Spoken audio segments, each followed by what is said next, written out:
Town Hall Academy, episode 81. For all my time in this business and this profession, it has really irritated me that we have given up all of these little opportunities to secure our client base by giving away the radio installations. I won't look at that. I won't help with that. I won't do this. I won't do that. Just give me a car to fix. I just want to fix a car. That's it. Well, we've stayed under the hood like cave people, and it's not right. And all along, I'm seeing this erosion of car volume and bay volume. I'm going, well, you're telling people no. The client's coming to us and going, can you help me? Well, let me see. I got the tools. I got the equipment. I got the time. I know what I know I would do. No, don't, I can't help you.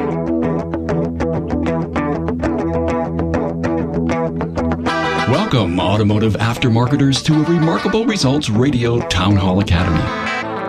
Listen to learn just one thing from today's episode on your journey to remarkable results.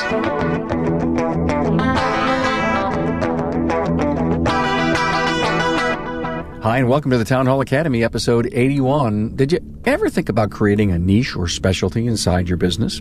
What type of service can you provide to your customer base that you are currently not offering? Or even using your team and facility to cater to a new market by utilizing your current people and facilities assets? Well, we're going to open up this dialogue right here. With me is Chris Chesney, Greg Buckley, and Jeremy O'Neill. Carm Capriato here, thanking Jasper Engines and Transmissions for supporting the Town Hall Academy. Performance and reliability. Now, that's what Jasper's remanufactured diesel engines provide mile after mile. The running completed engines are dynamometer tested with horsepower and torque ratings recorded. There's a nationwide warranty included, too. Talk about dependable service? Jasper Engines and Transmissions.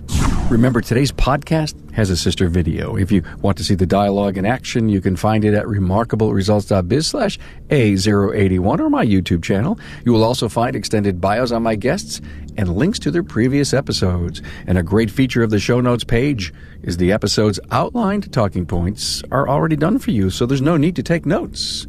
It's like having your own Cliff Notes. It's great to hear from you. You tell me about your implementation of the ideas you hear inside these long-form audio interviews and discussions, and I hear about show topics and ideas too. Touch base with me, Carm at remarkableresults.biz, and thanks for the direction and the kind words. Now, listen to a very interesting summit, a lesson for the forever student of the aftermarket. We're talking niche or finding specialties to create new business services. As with all Town Hall Academies, we have a vibrant discussion, and we brought a mountain of insight to challenge the use of your talent and facility and to listen to your customers and find out exactly what they want and need from you. The panel warns you to keep your eyes open. The shift is coming. Toss out those unprofitable jobs. Clean out your closet. Review your current business model. We will not survive doing what we've always done. The panel will help you understand how to consider a specialty, product-based niche versus service-based niche, but an overlying theme is to be sure the basics are being done right. You cannot add a new service if you aren't fixing your customers' problems right the first time. Get your house in order before adding, they say. A not surprising deep discussion with a very qualified panel. Chris Chesney, Senior Director, Customer Training at the CarQuest Technical Institute.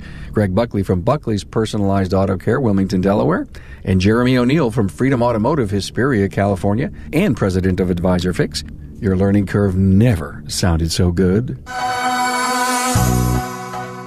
So much going on in our industry, so much to get and to learn and to absorb into. And, I think our industry is almost in its golden age of education and learning and knowledge transfer. I don't know. You agree with that, Chris? I think it's this golden age stuff is because of how you and I look.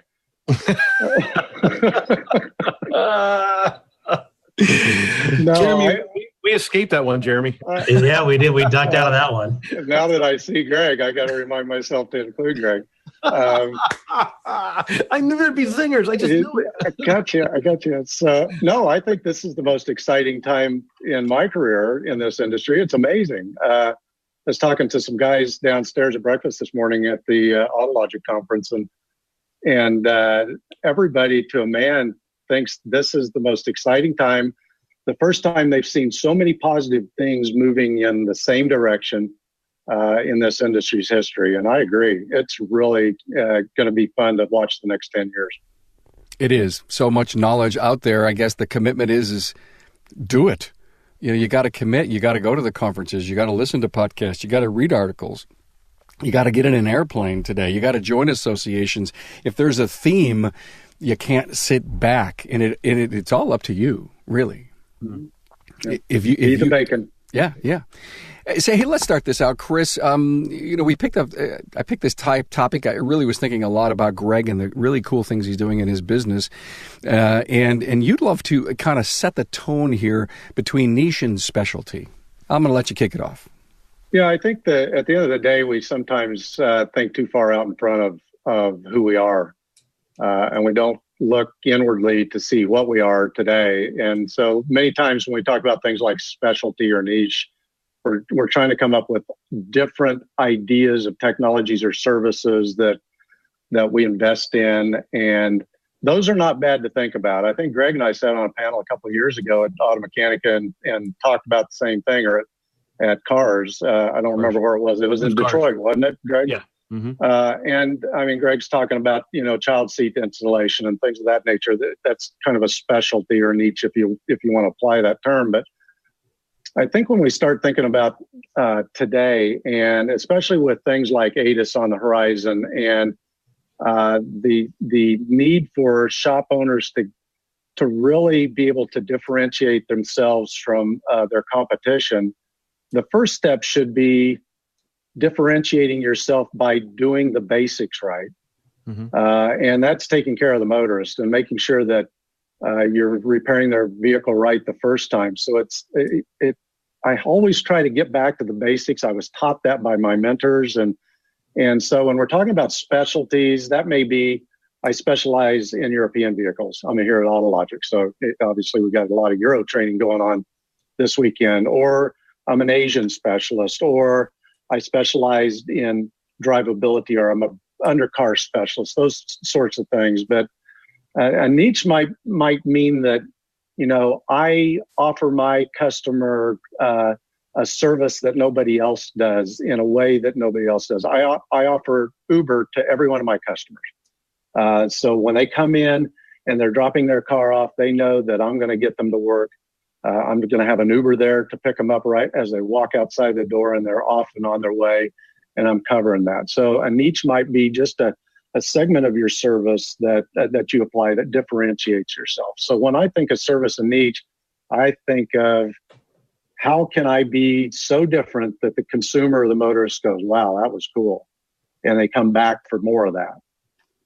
I love the concept. Let a niche be something no one else is doing. But Chris, let me challenge your thought on Uber. Everybody can have Uber. I think what you may be saying, and I recently wrote a blog on Concierge Service. I mean, there are some levels of service in organizations that are above and beyond. And Concierge, white glove service, true intimacy with the customer at every level. It could be a niche. It absolutely could be, but so is repairing a vehicle. Every shop can repair a vehicle, but many don't. Every shop. I don't think every shop can repair a car. Well, not every shop. They could if they applied themselves and they did the things that Jeremy does or Greg does to repair a vehicle, but not every shop knows what that looks like. So a lot of it is just getting our act together on the core services. I hear the word basic a lot, Chris, interviewing some technicians of late here on the show. I've spoken to a few educators, a couple of textbooks writers in the last couple of weeks. Basics. Jeremy, I have a question just floated through my mind from a service advisor perspective. Is there basic training? Well, yeah, and I think to Chris's point, I think what we're seeing right now is a huge separation of the general automotive repair shops are going to have a really hard time providing a service where they can fix cars right the first time for all makes and models. That is going to go away here really soon. So that's something that comes in. Carm, I think, we specialize in concierge service in our shop, but if the car's not fixed right, they don't care how good we service them. The fundamental thing is you've got to fix the car right the first time. So yeah, it starts at the counter. Proper write-up, documentation. Did you get the service records off the car? Did you interview the customer? Has another shop just been working on it? So a proper write-up will save your technician 20 to 30 minutes worth of time diagnosing a vehicle if the service advisor does their job. That's the technical side of it. Then you've got the personal side of it. Are we connecting with our customers at a deep level? Are we finding out where they work? Are they a part of our grassroots community? Are we giving them birthday cards on the car's birthday and their birthday? All these things that we can do to really put the icing on the cake. It's kind of twofold, but we're seeing, and I took a programming class this morning, and literally I'm sitting there in the class going, my shop's a new shop. I've got to invest a lot of money in tooling. Check that car line off, check that car line off, check that car line off, check that car line off. I went through like 8 different car lines. I'm not working on those cars anymore. I'm working on these cars. I'm just not willing to make the investment. And my headaches come from those cars. So now we're being forced to become a niche business. Is it forced to invest, or is it better to say that I just want to be so good, I want to be at the top of my craft and a specialist in a few particular platforms? I think we're going to be forced to do that. I think for a general automotive repair shop to be able to provide a full service, flash reprogramming, full on the brand, it's going to be such a large investment that I just don't think you can. You got to have a huge shop with 10 different technicians that specialize in those cars. Okay, your customer's engine or transmission has failed, but now is not the time for them to trade their vehicle. Not without a working engine or transmission. Besides, would they have kept their vehicle another 3 to 5 years if their engine or transmission had not let them down? Well, if you answered yes, then Jasper Engines and Transmissions is your choice to give your customer's vehicle new life and many thousands of miles of enjoyable driving performance. When considering the high cost of a new or newer used vehicle, there's a pretty good case to be made for your customers to replace a drivetrain component that has failed or is delivering poor performance, rather than trading their car, truck, van, or SUV. Install a quality remanufactured Jasper product for less than your customer would have to invest in a different vehicle. Go to jasperengines.com to learn more about the money-saving value of Jasper. Hey, Greg, I know you've been sitting on the sidelines for a moment, but I got to make a comment on the Concierge Service. To me, the umbrella that serves Concierge Service is QC. And the QC is all about getting the repair right and having a second set of eyes on it. And yeah, you're right. You can't have great customer service if you don't get solve the core problem. So, Greg, can we make money at specialties or niche type products? You can if you do your homework prior to engaging that and following trend lines or looking at market how well you can penetrate the market if there's a gap in service. We've had the concierge programs. I think we're working on our 15th year or so, maybe more than that. We've established that. We used our digital technology at the time, which was some of the emails, and we pick up and deliver from major corporations. And that was started, when we were back in our old location. And we're not afraid to use technology to help develop these things.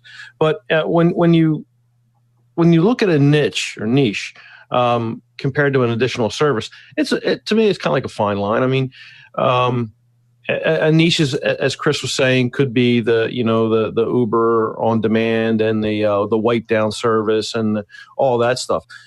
For me, in what I'm trying to build, it's something that all these services that you may hear about that I'm doing, it all is congruent to what we as technicians, people who are working with motorists daily, have expected of me or have asked me, and those services are what you see.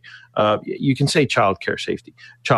Well, yeah, fine. All right. We can have knowledge enough to alert a parent on the problems if the seat is not fitted correctly. We can effectively and correctly reinstall a car seat if we have to remove one for shocks, suspension, fuel pumps, batteries, that kind of thing. In the other lighting situation, that was something that I really did my homework on, and I looked at the type of business that it is, what it entails, why it's important, what it can gain me, and also the infrastructure I was going to need to engage that. And what did I find? Well, I found that I need a really good meter I need some cutters and some specialty wiring tools. 3 things. I needed to engage in a market that is huge. No difference in technical aptitude. Everybody in the shop can do that. So the labor is spread across the team if it needs to be.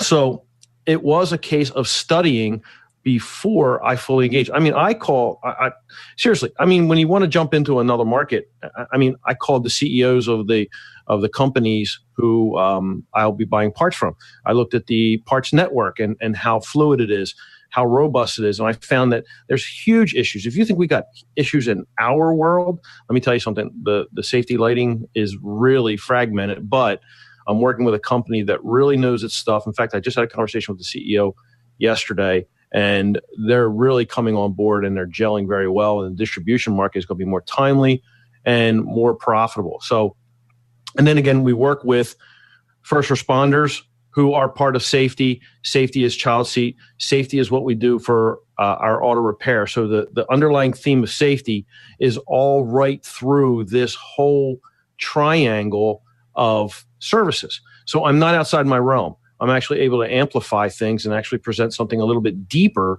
for the clients that are my 20%, not my 80%. So that's the way that I'm doing it. I mean, is it successful? Not to the point that I'm happy about it, but it's where I found something that was different. I looked at what the market was, and yes, it all came from the quality of my auto repair side first. That, after 52 years of business, you don't get to this point with doing crappy work. So yeah, you have to be at that level and then add on layers of what you want to do afterwards. So is it for everybody? No. Is it a hobby? Absolutely not. No hobbies. This is all business, and you're structuring your company. And for me and for most shop owners, if you're trying to project another 10 years or so, you have to look at different services that you're going to have to get into. I don't care what it is, but in our profession, as Chris mentioned prior to us just getting on, I mean, everybody's excited because of technology. Well, technology is going to bring a huge amount of services. There'll be human services, more made for people and convenience than maybe actual physically repairing cars, but they'll be there. So that's my 25 cents, so. I'd have paid 50, but I knew I was going to wait cheap. So. No, I think Greg's spot on. It's especially with respect to hobby. You see a lot of shops out there that have a hobby, and they place it in the shop, and it takes away from the business. It's not a core element of their business. But at the same time, when you get back to technology, ADAS is really going to cause the industry to stand up and get their act together. I was just on a call prior to this one talking about the same thing, and it gets to the point where if we aren't doing our core services right, our brake jobs and our alignments right, we can't do ADAS right. But yet ADAS is really a specialty opportunity for a shop that wants to make the investment, invest in the tooling and the training, and get 1 or 2 people up to speed on it. But it's not going to be a skill that every single tech can probably apply effectively. It's going to be that master tech or maybe not a master tech, but a tech that is very precise and conscientious about the work he does and precise about following procedure. That tech could really be stood up in a part of your facility or another adjacent facility and serve the collision industry as well as the alignment work that you do or the community does. And you could apply that as another layer of expertise in your shop that nobody else can acquire anywhere else. It's so important to hear what Chris said. No one can be an expert at anything is basically what he's saying, and including the CEO in how to run the company. And it's almost like, Greg, I'm sure by managing all these unique elements in your company, you've got a bigger workload to worry about to fill those bays, to recruit them customers. It could have been great. Sit back and just do your thing that you've done for 52 years. Yeah. One, that's not me. 2, I give a lot of autonomy to the people to my techs who are actually in charge of doing that. are accountable for that division. As I say, a division, and I look at the business as an enterprise. So my lead tech, Tony, him and I sit and we talk about, okay, what do we want to do for advancing our testing and diagnostics capabilities in terms of tooling. And we just we're ready to purchase a specific BMW suite of tools and software because we're seeing an influx of BMWs, and he is just really on fire with it. For the upfitting services, my son-in-law is our EVT tech, and he is looking at where to go, what to get. He does project management. We do the estimating. We visit the clients, and so you do. It's not easy, but you take each person who is in charge of that and you let them run with it and kind of mold it while you sit back and you go, okay, well, my job is to market, to make it rain. So I'm the one who's out pretty much getting them prospects, going to these network meetings, going out to fire halls and, looking at projects. It's different. It is different. Did everyone hear what he just said? Got to go visit the client? Ooh. Yeah. What a concept. Yeah. First of all, it's out of many people's wheelhouses because they're not built for it, because they have the power of holding onto the counter. This is my domain when someone walks in. Yeah. Going out and getting in, different concept. When you really did the research on this, did you recognize the workload that was going to be beyond the bays? Yeah, I knew that to penetrate this specific market, both new divisions that we have are very fraternal, and specifically the upfitting market. It's very fraternal. If you're not one of them, you don't get to be one of them. It's one of those things. So it's a slow situation, but here's my advantage. The newer vehicles, and it goes back to what we're all talking about here and what we talked about in Geek 2.0, technology is eliminating the fraternity simply by advanced technology. We have everything already to program a police car, a fire rescue, the commercial vehicles. We know where not to install these units. And now, a case in point, we just secured, and a very good project for a 2018 Silverado. And the gentleman came to us and he goes, I heard about you. We had done a previous 2018. And he goes, I don't want anybody getting near any of my OE material. And I go, we commit to that. We promise you. We'll build a circuit outside of what you got. We'll only use common power and grounds to get this thing going. And he goes, I've got a lot more equipment for you. I'm the guinea pig. And we go, we understand. We're new. We're the new guys. No problem. But after that came 2 projects for John Deere Gators. I go Monday to look at one of the halls. And a John Deere Gator, we've already done one, which came out beautifully. My son-in-law is just a magician with this stuff. So we're slowly building this really, I feel, will be a very prominent part of what Buckley's Enterprises will be. Call it Buckley's Auto Care, call it Buckley's, call it whatever. I'm not singly looking at my business as something static as an auto repair shop. I'm an automotive service enterprise, meaning that my horizons are bigger, and I plan to pursue whatever capabilities I'm able to do with the quality talent I need to bring on and let them do it. I love what he said, division. It's a division.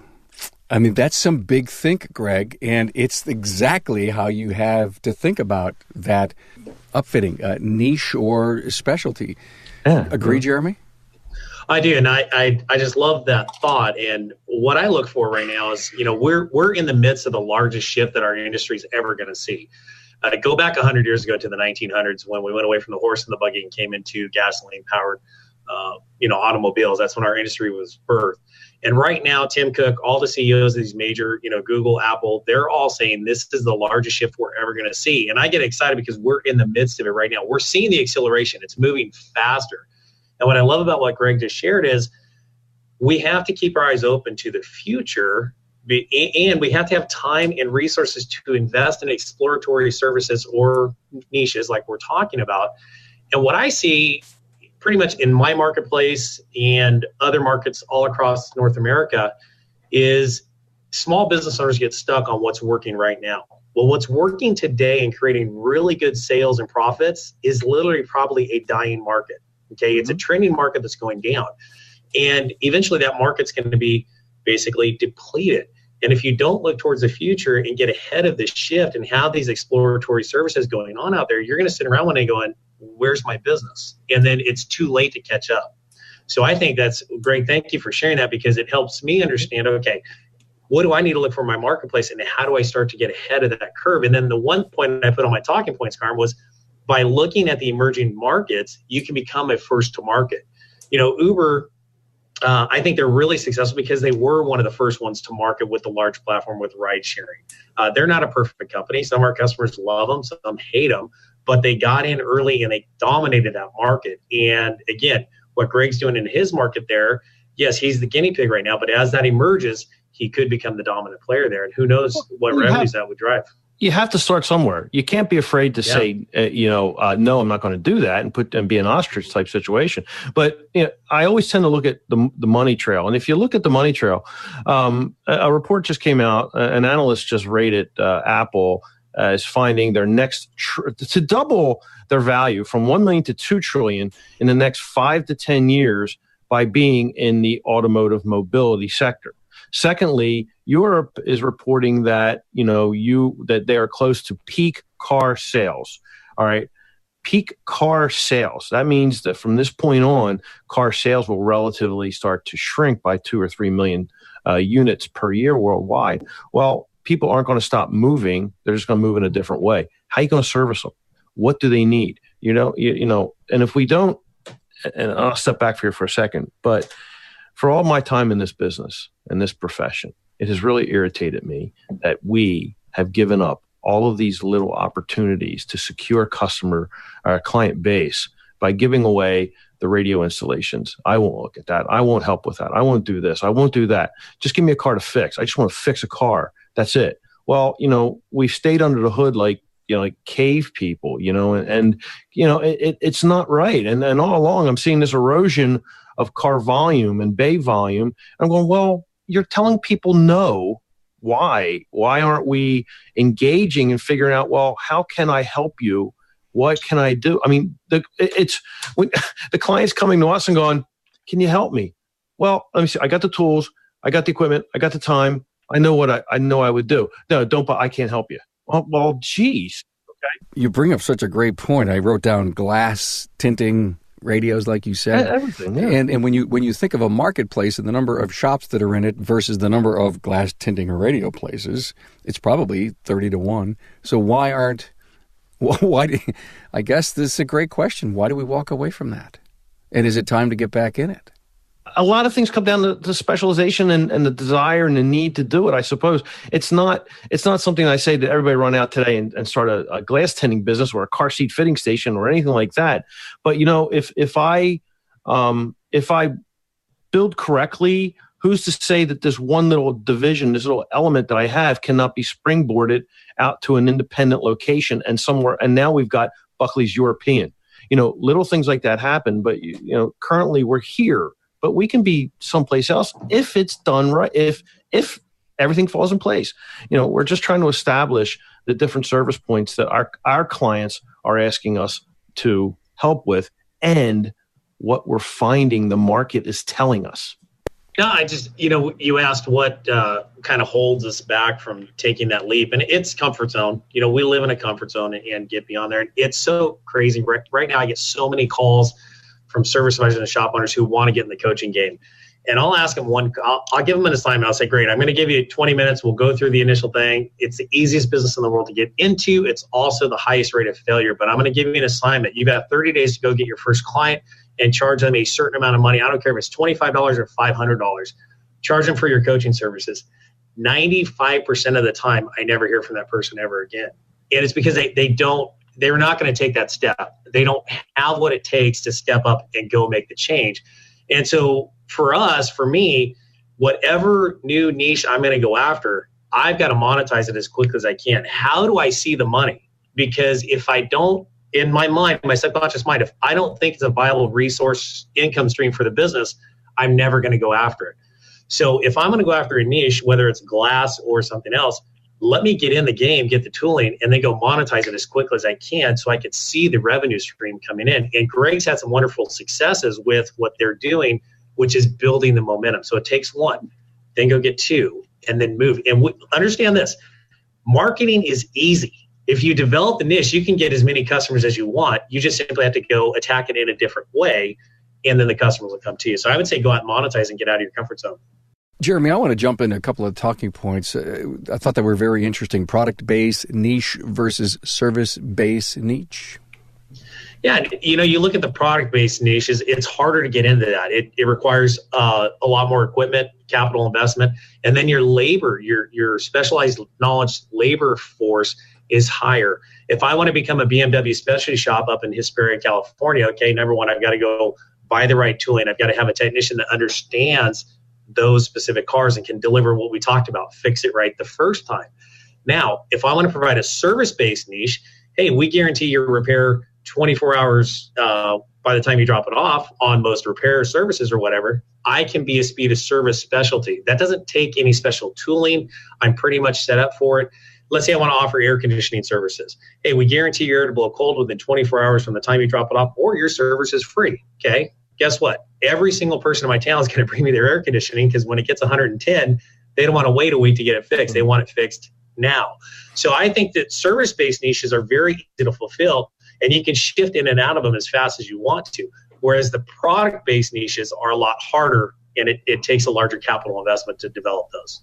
I was fascinated by your last bullet point under that. Talk to a technician hotline. Share that with me. I'll say it because it's going to stir everybody up, and I'm sure I'm going to get a lot of emails and texts. Thank you. I knew it. Here comes the arrows. How many times does a service advisor, is he on the phone and somebody says, hey, can I talk to a technician? And the answer is always, no, you can't. I would love to provide the service. Sir, are you asking for technical help? Yeah, I'm trying to get my car fixed, and I'm stuck. Great.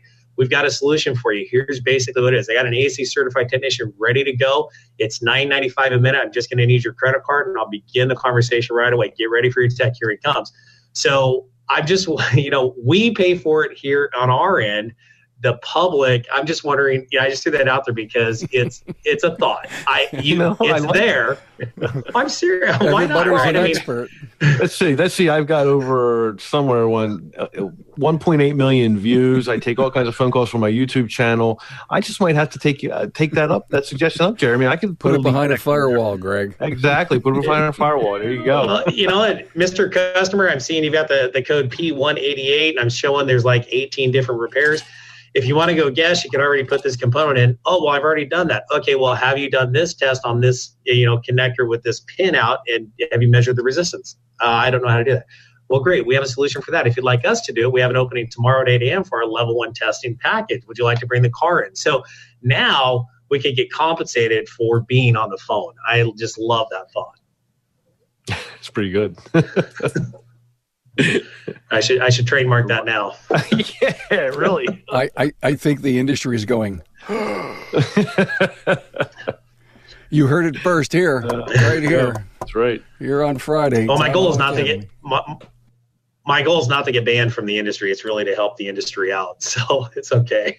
Wow. I mean, I have a software problem on one of the things that I use, and I just so wish not getting into that chat box on the bottom and waiting 2 days. Just, okay, swipe my card, tell me what's wrong. Fix me quick. Well, and Carm, this is something that I learned through Freedom Auto Repair. When I attacked Yelp, I have my response time down to under a minute. And I monetized that. It gives us so much business because we're literally having a live conversation with the customer. And that's kind of where that light bulb went off. I'm just went on our website, as we do the development. Speak to a technician, click, here's the program, enter your card information. Time will start once the technician's online. And then you've just got, boom, it pings your guy, put him behind a firewall, and here you go. Love it. Good stuff. Hey, listen, earlier Chris dropped ATIS is a specialty or a niche, however we want to toss that up and around. And Chris, I really want you to dive into, I know your passion is so much with training and career development and career pathways. Jump into a little bit of, why it's so important and critical to have different level techs and specialties within them and the right training. Well, I think that the core of this at the end of the day is over the last 40 years, we've expected technicians, especially entry-level technicians, to go to 2 years worth of vocational school and come out with a set of skills that they can apply tomorrow that are profitable for us. And then we grow those skills on a kind of a haphazard basis from that point forward. And that was 40 years ago. We were dealing with 2 years worth of vocational education to work on a 70 Mustang. And so today, that same 2 years of education to be an entry-level tech, many times we're expecting them to be profitable and productive in a service bay working on high technology vehicles. And that's ludicrous. And part of the problem is we expect the same technician to have the skill sets to work on everything that comes in the building today, because that's the way we've always done it.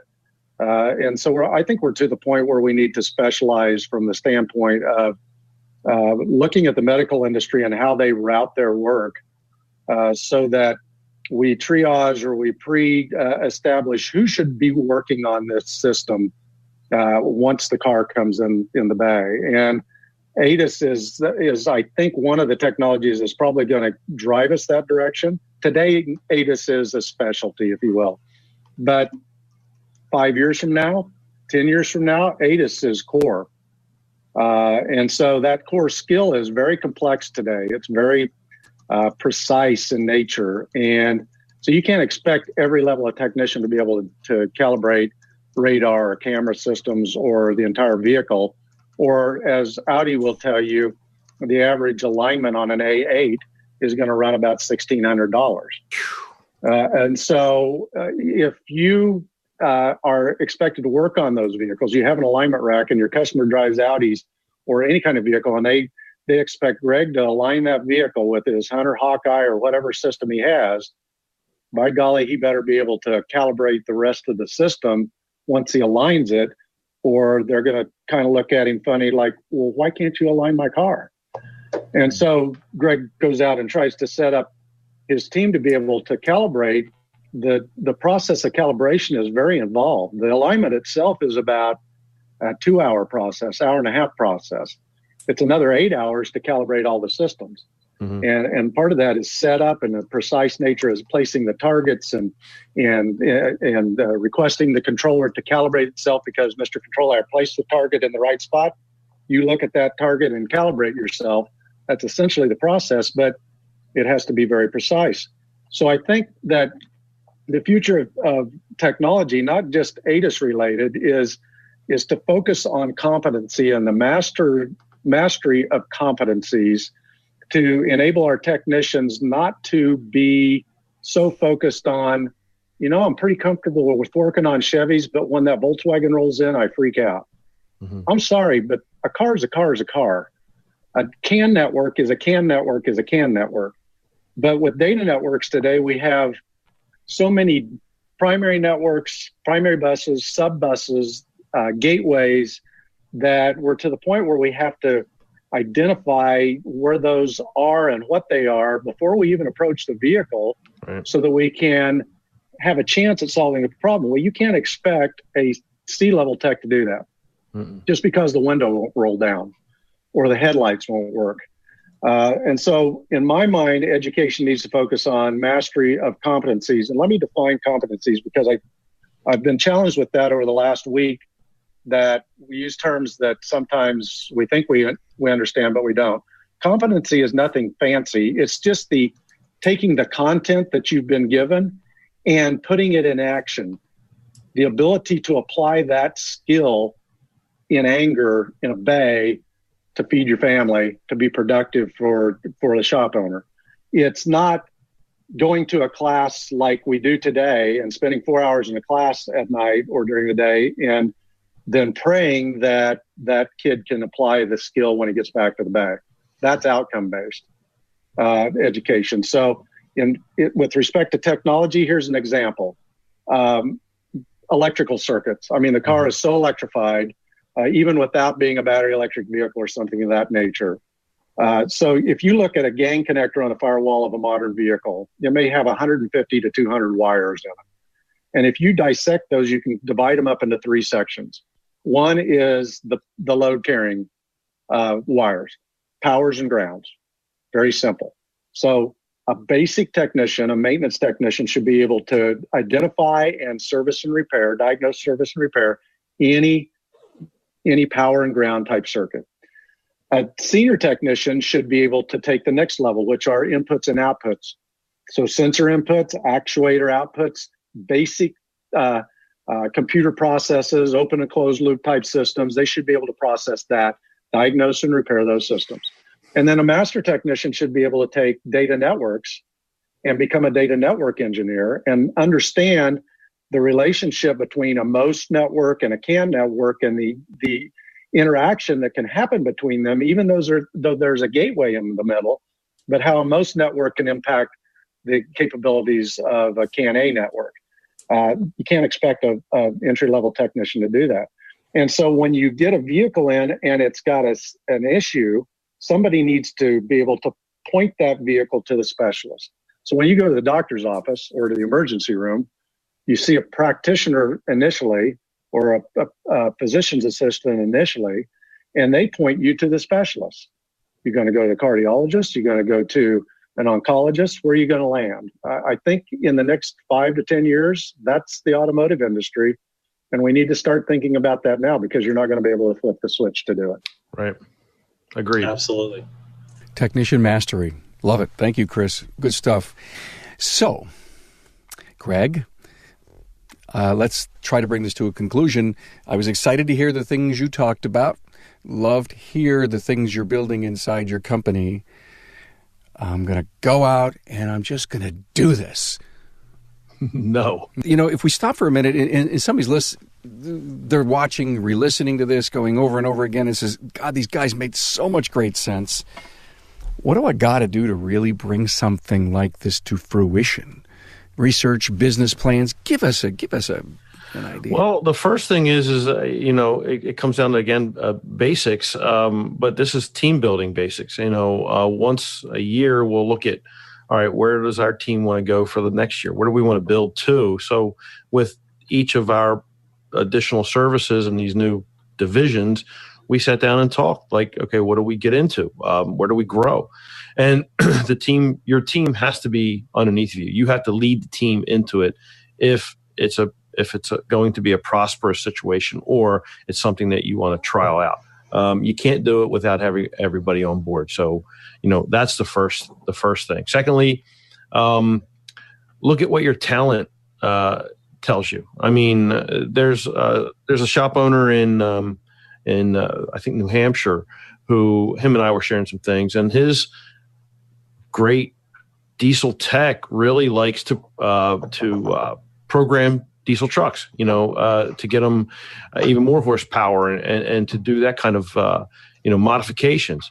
And he's sectioning him off to do that while building another team member. But that's what they agreed to, that we wanted to go after this specific market and get into tuning the diesels. Well, it's the same thing. You really have to get the team on board in order to pursue it. And then you have to be able to really look at the market from a dollars and cents situation. The example that I'm giving you about what we're doing, we originally looked at getting into small engine repair. We had like 1,200 square feet to operate out of.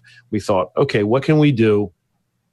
Do we want to develop that? Because again, in our market, in our local market, we had a lot of people, contractors, and people would come in with, hey, can you work on my generator? Can you get my trailer done? Because the facility, the market winner in our area was overloaded and there was no place to go and they couldn't get service. So, I think we were slow. This was last August. We were having a really slow week, and a guy brings in a generator. Goes, can you fix it? Well, yeah, okay. Then we get another call. And so, well, is that something we want to look into? We voted no, because I did market research and I found that, the valuation of those pieces of equipment are very low. It's more. It literally is more to repair than it is to buy new. Secondly, too many mom and pops were doing it. Means that I had to compete with much lower margins and all that stuff. And then again, the distribution and acquisition of parts was a burden. So we came back and go, no. And then from that point, when we said no to that, this opportunity came up with a conversation with a neighbor with the lighting situation. And then we looked into that and we saw, here's what I did. And this is an example of what you need to do. I called most of the CEOs who were in the market on that. I called every fire chief in our upper half of the state, and I asked them, I said, what do you need? And everyone, without missing a beat, would say, you're going to be swamped. You're going to be swamped. We don't have anybody. I go, okay, let me go further. So I called my one client who was a chief, and he kept me on the phone for 45 minutes saying, are you really going to do this?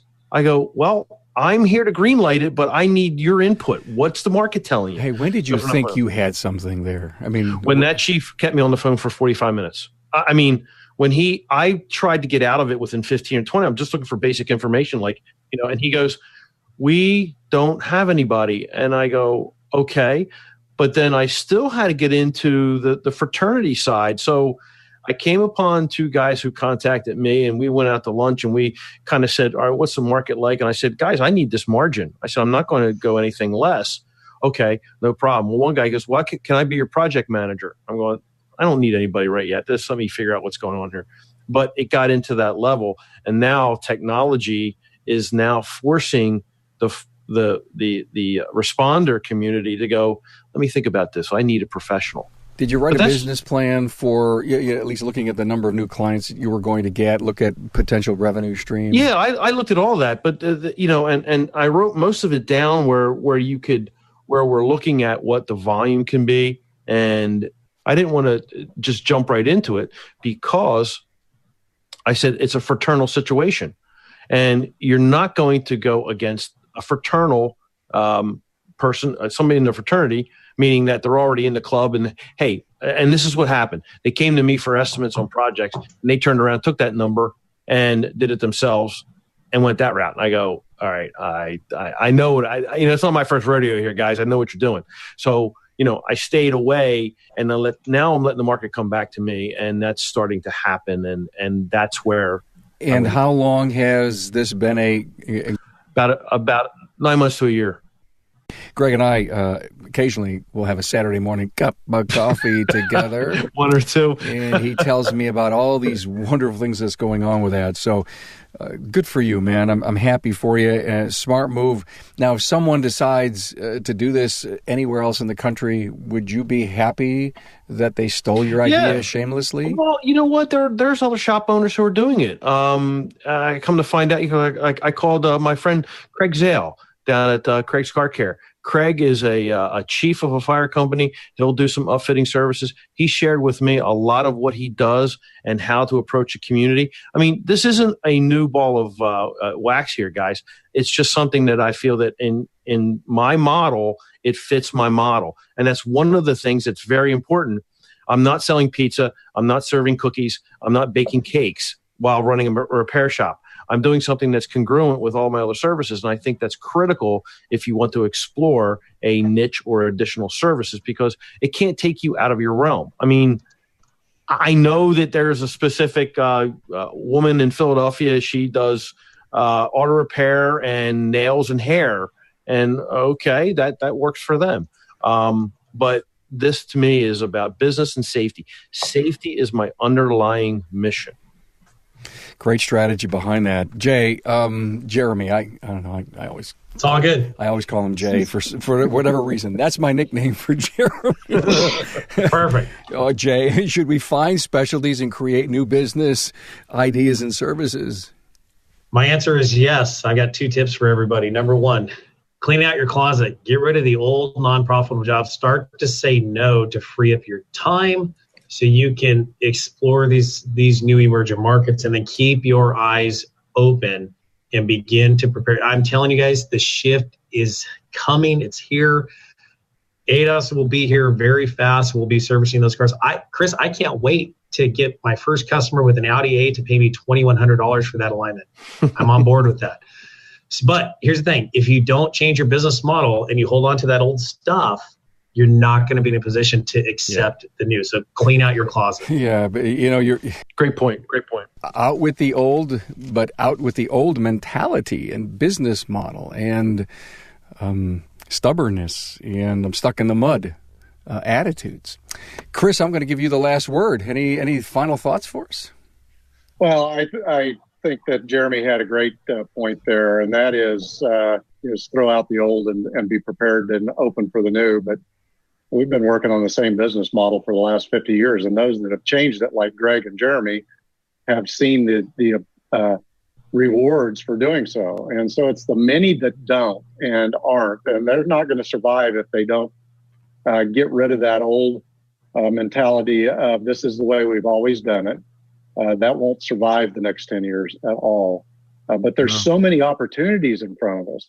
The ability to see education elevate the skill set of people that can actually perform this work on this new technology in a way that is accurate and as prescribed by the OEM, gives us the ability to elevate the value to the consumer and the motorist so that we can raise our rates and improve our margins and profit in this industry, which we all deserve, especially the ones that are investing the way we need to invest. So don't be scared of this new technology. There's a lot of chatter on the web today about it's got to be OE only and you can't use aftermarket to do it. Don't believe that. I had conversation last week with one of the largest insurance companies in North America, and their conversation with me ended with this statement. We don't care if you use OEM's tooling. All we care about is that the vehicle is repaired right the first time. So we're meeting in their office in a week to have that discussion around how we can help them understand what technology is good and what technology is not. So don't discount that you can't do this because it's only OEM. Get ready because things are changing. I like it. Great summary. Thank you so much. Now, Jeremy tossed off because he's teaching a class in 2 minutes, but I want to thank Greg Buckley, CEO, Buckley's Personalized Auto Care in Wilmington, Delaware, Chris Chesney, Senior Director of Customer Training, CarQuest Technical Institute, NASDAQ board member, and Jeremy O'Neill, who's off and on his training from Freedom Automotive in Hesperia, California, and president and lead sales trainer at AdvisorFix. Thanks, guys. Fabulous. This will be one of those gem archived episodes to listen to motivate you into the next level of who you are going to be as a professional in the automotive aftermarket. Thanks, guys. Have a great weekend. All right. Thank you, gentlemen. Appreciate it. Have a great guys. day. Have a good one. Thanks for being on board to listen and learn from the premier automotive aftermarket podcast. Until next time.